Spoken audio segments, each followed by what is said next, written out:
Comrade മീഡിയയിലേക്ക് സ്വാഗതം. ഇന്നലെ കിഫ്ബിയുടെ ആസ്ഥാനത്ത് കേന്ദ്ര ആദായ നികുതി വകുപ്പിൻ്റെ ഒരു റെയ്ഡ് നടന്നു. 10ലധികം ഉദ്യോഗസ്ഥർ പങ്കെടുത്ത റെയ്ഡായിരുന്നു അത്. ഏതാണ്ട് 10 മണിക്കൂറോളം ആ റെയ്ഡ് നീണ്ടുനിന്നു. കിഫ്ബിയുടെ സിഒയെ വിളിച്ച് ആദായ നികുതി വകുപ്പിൻ്റെ കമ്മീഷണർ വിവരങ്ങൾ ആരായുകയും ചെയ്തു. കിഫ്ബിയുടെ കേന്ദ്ര ഓഫീസിൽ നടക്കുന്നത് ആദായ നികുതി വകുപ്പിനെ സംബന്ധിച്ച് നിയമപരമായിട്ടുള്ള പ്രവർത്തനമാണെന്ന് വാദിക്കാമെങ്കിലും കേരളം നിയമസഭാ തെരഞ്ഞെടുപ്പിലേക്ക് പോകുന്ന ഈ അവസരത്തിൽ കിഫ്ബി കേന്ദ്രീകരിച്ച് ഒരു ആദായ നികുതി പരിശോധന വാർത്ത പുറത്തു കൊണ്ടുവരാൻ പ്രചരിപ്പിക്കാനുള്ള ഒരു ശ്രമമാണ് ഇതിന് പിന്നിൽ നിന്നുള്ള ആക്ഷേപം കുറച്ചൊക്കെ നമുക്ക് സത്യമാണെന്ന് തോന്നുകയും ചെയ്യും. ആദായ നികുതി വകുപ്പിന് അവരുടെ ജോലികൾ ചെയ്യുന്നത് നിയമപരമായി തടസ്സം ഇല്ലാത്തൊരു കാര്യമാണ്. കിഫ്ബി ആദായ നികുതി വകുപ്പിനെ പോലെ മറ്റൊരു സർക്കാർ സ്ഥാപനമാണ്. കിഫ്ബി സംസ്ഥാന ഗവൺമെൻറ് കീഴിലുള്ള ഒരു സ്ഥാപനമാണ്. ആദായ നികുതി വകുപ്പ് കേന്ദ്ര ഗവൺമെൻറ് കീഴിലുള്ള ഒരു സ്ഥാപനമാണ്. അപ്പോൾ കേന്ദ്ര ഗവൺമെൻറ് കീഴിലുള്ള ഒരു സ്ഥാപനം സംസ്ഥാന ഗവൺമെൻറ്റിന് കീഴിലുള്ള ഒരു സ്ഥാപനത്തെ പരിശോധിക്കുമ്പോൾ അതിൽ വളരെയേറെ ശ്രദ്ധ ഉണ്ടാവേണ്ട ചില വിഷയങ്ങളുണ്ടെന്നാണ് തോന്നുന്നത്. കിഫ്ബിയെ സംബന്ധിച്ചിപ്പോൾ ആദായ നികുതി വകുപ്പ് പരിശോധന നടത്തുന്നതിൻ്റെ പ്രധാനപ്പെട്ട ഒരു കാര്യം കിഫ്ബി നടത്തിയിട്ടുള്ള പദ്ധതി പ്രവർത്തനങ്ങൾ സംബന്ധിച്ച പണം കൊടുക്കൽ വാങ്ങലുകളിൽ ആദായ നികുതി അടച്ചിട്ടുണ്ടോ എന്നുള്ളത് പരിശോധിക്കാൻ വേണ്ടിയിട്ടാണ് ഈ ആദായ നികുതി വകുപ്പിൻ്റെ റെയ്ഡ് പരിശോധന ഇപ്പോൾ നടക്കുന്നത് എന്നാണ് ആദായ നികുതി വകുപ്പിൻ്റെ വാദം. ആദായ നികുതി വകുപ്പ് ഇത് സംബന്ധിച്ച് നേരത്തെ കിഫ്ബിയുടെ ചില വിശദീകരണങ്ങൾ ആവശ്യപ്പെട്ടിരുന്നു. അതിന് കിഫ്ബി കൊടുക്കേണ്ട വിശദീകരണങ്ങൾ കൊടുക്കുകയും ചെയ്തിരുന്നു. കിഫ്ബി നടത്തുന്ന പദ്ധതി പ്രവർത്തനങ്ങളിൽ കിഫ്ബി പണം നൽകുന്നത് വിവിധ ഡിപ്പാർട്ട്മെൻറ്റുകൾക്കാണ്. ആ ഡിപ്പാർട്ട്മെൻറ്റുകളിൽ രൂപീകരിച്ചിട്ടുള്ള സ്പെഷ്യൽ വെഹിക്കിൾ പർപ്പസ് SVP എന്നറിയപ്പെടുന്ന കമ്പനികൾക്കാണ് പണം നൽകുന്നത്. ആ കമ്പനികളാണ് കോൺട്രാക്ടേഴ്സിനും അതുപോലെയുള്ള ആളുകൾക്കും പണം നൽകുന്നത്. അതുകൊണ്ട് SPVയിൽ നിന്നും പണം വാങ്ങുന്നവരുടെ ആദായ നികുതി വെളിപ്പെടുത്തൽ നടത്തേണ്ടത് അല്ലെങ്കിൽ അത് സംബന്ധിച്ച കണക്കുകൾ കൊടുക്കേണ്ടത് SVP ആണെന്നാണ് കിഫ്ബിയുടെ വാദം. ആരാണോ പണം കൊടുക്കുന്നത്, പ്രാഥമികമായി പണം കൊടുക്കുമ്പോൾ അത് കൈപ്പറ്റുന്നത് എവിടെ നിന്നാണോ അവരാണ് ആദായ നികുതി സംബന്ധിച്ച പ്രാഥമികമായിട്ടുള്ള വിവരങ്ങൾ ആദായ നികുതി വകുപ്പിന് കൊടുക്കേണ്ടത് എന്നാണ് ഇതിൽ നിന്ന് മനസ്സിലാവുന്നത്. അപ്പോൾ ഇവിടെ കിഫ്ബിയുടെ വാദത്തിൽ കഴമ്പുണ്ടെന്നാണ് നാം അനുമാനിക്കേണ്ടത്. ആദായ നികുതി വകുപ്പിന് കൊടുക്കേണ്ട പ്രാഥമിക നികുതി സംബന്ധിച്ച കാര്യങ്ങൾ സ്പെഷ്യൽ വെഹിക്കിൾ പർപ്പസ് എന്ന ഡിപ്പാർട്ട്മെൻറ്റുകളുടെ കീഴിലുള്ള വിവിധ വകുപ്പുകളുടെ കീഴിലുള്ള കമ്പനികളാണ് നൽകേണ്ടത്.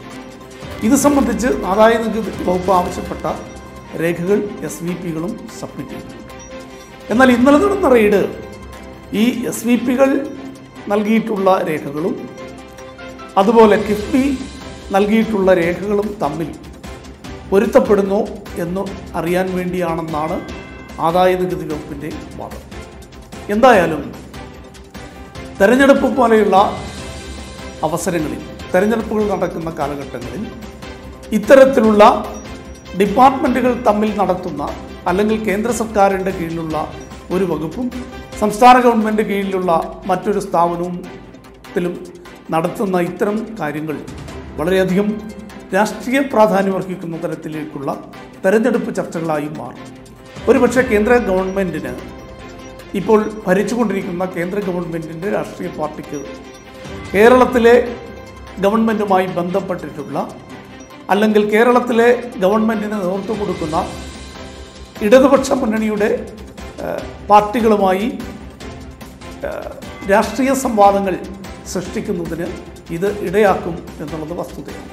അപ്പോൾ കേന്ദ്ര ഗവൺമെൻറ് സ്ഥാപനമായാലും സംസ്ഥാന ഗവൺമെൻറ് സ്ഥാപനങ്ങളുമായാലും ഗവൺമെൻറ് സ്ഥാപനങ്ങളെന്ന നിലയിൽ പാലിക്കേണ്ട മര്യാദകൾ പ്രവർത്തനങ്ങളിൽ കാണിക്കണം എന്നുള്ളതാണ് ഇതിലെ ഏറ്റവും പ്രധാനപ്പെട്ട കാര്യം. കിഫ്ബിയെ സംബന്ധിച്ച് കേന്ദ്ര ധനകാര്യ വകുപ്പ് മന്ത്രി നിർമ്മല സീതാരാമൻ കഴിഞ്ഞയാഴ്ച കേരളത്തിൽ എത്തിയപ്പോൾ കിഫ്ബി നിയമപരമായി പ്രവർത്തിക്കുന്ന സ്ഥാപനമല്ല എന്ന് പറയുകയുണ്ടായി. അതിനുശേഷം ഏതാനും ദിവസങ്ങൾ കഴിഞ്ഞപ്പോഴാണ് ലോക്സഭയിൽ കേന്ദ്ര ധനകാര്യ വകുപ്പിൻ്റെ സഹമന്ത്രി അനുരാഗ് ഠാക്കൂർ കിഫ്ബി നിയമപ്രകാരം കോൺസ്റ്റിറ്റ്യൂട്ട് ചെയ്തിട്ടുള്ള സ്ഥാപനമാണെന്നും അതിന് റിസർവ് ബാങ്ക് ഓഫ് ഇന്ത്യയുടെ അംഗീകാരമുണ്ടെന്നും കിഫ്ബി ഇറക്കിയ മസാല ബോണ്ടിന് റിസർവ് ബാങ്കിൻ്റെ അംഗീകാരമുണ്ടെന്നും അസന്നിഗ്ധമായി ചില ലോക്സഭാ മെമ്പർമാരുടെ ചോദ്യങ്ങൾക്ക് മറുപടിയായി പറയുകയുണ്ടായി. അപ്പോൾ കിഫ്ബിയെ സംബന്ധിച്ച് ഒരു ഉത്തരവാദിത്തപ്പെട്ട രാജ്യത്തിൻ്റെ തന്നെ ധനകാര്യ വകുപ്പ് മന്ത്രി വന്നിട്ട് ഒരു തെരഞ്ഞെടുപ്പ് യോഗത്തിൽ ഏറ്റവും നിയമപരമല്ലാത്ത ഒരു വസ്തുത പ്രസംഗിക്കുക, അതിനുശേഷം അതേ ഗവൺമെൻറ്റിൻ്റെ ഉത്തരവാദിത്തപ്പെട്ട സഹമന്ത്രി ലോക്സഭയിൽ നിയമപ്രകാരം ചോദിച്ചിട്ടുള്ള ചോദ്യങ്ങൾക്ക് ശരിയായിട്ടുള്ള ഉത്തരം കൊടുക്കുക, ആ ഉത്തരത്തിൽ കിഫ്ബി നിയമപ്രകാരം പ്രവർത്തിക്കുന്ന സ്ഥാപനം ആണെന്ന് പറയുന്നു. അപ്പോൾ ഇതിൽ നിന്നും നാം പൊതുസമൂഹം എന്താണ് മനസ്സിലാക്കേണ്ടത്? ഇത് കിഫ്ബിയെ ചുറ്റിപ്പറ്റി ഇപ്പോൾ നടക്കുന്നത് രാഷ്ട്രീയ കളിയാണ് എന്ന് പറയാതിരിക്കാൻ യാതൊരു നിവൃത്തിയുമില്ല. കിഫ്ബിയെ സംബന്ധിച്ച് കഴിഞ്ഞ ദിവസം ഞങ്ങൾ വാർത്ത ചെയ്തപ്പോൾ പറഞ്ഞിരുന്നു, കിഫ്ബി എന്നല്ല ഏത് സ്ഥാപനത്തെ സംബന്ധിച്ചും പരിശോധനകളോ നിയമലംഘനങ്ങളോ ഉണ്ടായാൽ തീർച്ചയായിട്ടും അതിന് കൃത്യമായൊരു നടപടിക്രമത്തിലൂടെ അതിന് പരിഹാരം കണ്ടെത്താൻ കഴിയും. ഇവിടെ ആദായനികുതി വകുപ്പ് ചോദിച്ച കാര്യങ്ങൾക്ക് കിഫ്ബി മറുപടി കൊടുത്തിരുന്നു. സ്പെഷ്യൽ വെഹിക്കിൾ പർപ്പസ് കമ്പനികൾ ആദായനികുതി വകുപ്പിന് മറുപടി കൊടുത്തിരുന്നു. ആ മറുപടികളിലൊന്നും തൃപ്തിപ്പെടാതെ പത്രപ്രവർത്തകരെ മുൻകൂട്ടി അറിയിച്ച് അവരെ അണിനിരത്തിക്കൊണ്ട് കേന്ദ്ര ആദായനികുതി വകുപ്പിനെ പോലെയുള്ളൊരു വകുപ്പ് നടത്തുന്നത് നിയമപരമായ പ്രവർത്തനമാണോ അതോ രാഷ്ട്രീയ നാടകമാണോ? ആരെങ്കിലും ആദായനികുതി വകുപ്പും എൻഫോഴ്സ്മെൻറ്റ് ഡയറക്ടറേറ്റുമൊക്കെ BJPയുടെ ഘടകകക്ഷികളാണെന്ന് പറഞ്ഞാൽ അവരെ ഇത്തരമൊരവസ്ഥയിൽ കുറ്റപ്പെടുത്താൻ കഴിയില്ല എന്നാണ് തോന്നുന്നത്. മാത്രമല്ല, കേരളത്തിൻ്റെ ധനകാര്യ വകുപ്പ് മന്ത്രി അത് സംബന്ധിച്ച അദ്ദേഹത്തിൻ്റെ അഭിപ്രായം പറഞ്ഞു കഴിഞ്ഞു. ഇത് ശുദ്ധ തെമ്മാടിത്തരമാണ് ആദായനികുതി വകുപ്പ് ഇപ്പോൾ നടത്തിക്കൊണ്ടിരിക്കുന്നത്.